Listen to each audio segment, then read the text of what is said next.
तो आज बात असदुद्दीन ओवैसी और उस मंसूबे की जिसमें वो चाहते हैं कि उनकी पार्टी AIMIM राष्ट्रीय पार्टी बने।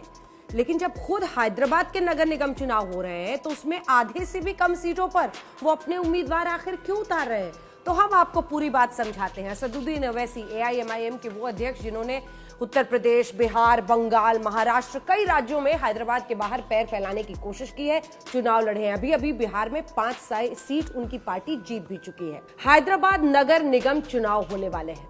बीजेपी पूरी ताकत झोंक रही है। इस बार सारी की सारी सीटों पर उसके उम्मीदवार उतार रही है। कांग्रेस भी सारी सीटों पर अपने उम्मीदवार उतार रही है। कुल 150 सीटें हैं वहां पर जो हैदराबाद के म्युनिसिपल चुनाव में है।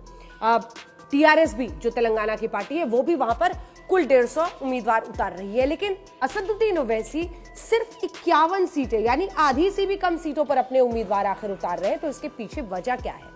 वैसे ये वजह तो वो खुद ही समझते होंगे, लेकिन जो पुराना ओल्ड हैदराबाद वाला हिस्सा है जहां पर उनका वर्चस्व है वहां पर वो कई उम्मीदवार उतार रहे हैं। पोलराइजेशन यानी ध्रुवीकरण किस तरह का होगा आप सोचिए। बीजेपी ने सारे के सारे हिंदू कैंडिडेट उतार दिए हैं। कांग्रेस पार्टी ने पुराने हैदराबाद के एरिया में कई मुस्लिमों को इस बार उम्मीदवार उतारा है।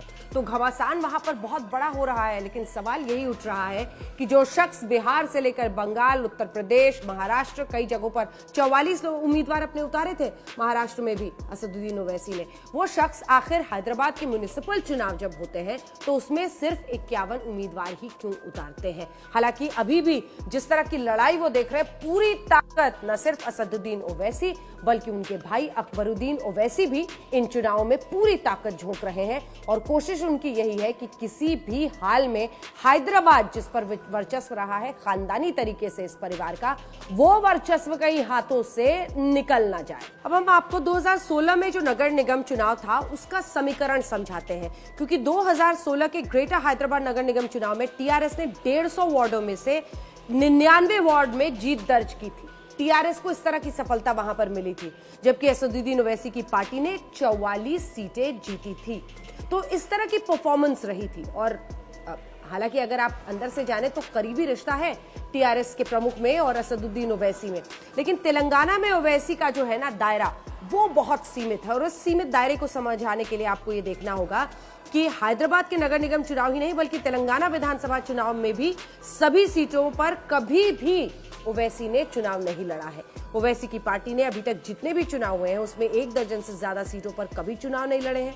2018 के तेलंगाना विधानसभा चुनाव में ओवैसी ने 11 सीटों पर अपने प्रत्याशी उतारे थे, जिसमें से 7 जीते थे। इससे पहले 2014 में उन्होंने महज 8 सीटें लड़ी थी, सभी जीती थी। लेकिन 18 में उन्होंने अपनी राजेंद्र नगर सीट गंवा दी, जहां ओवैसी और उनके परिवार का खुद का घर है।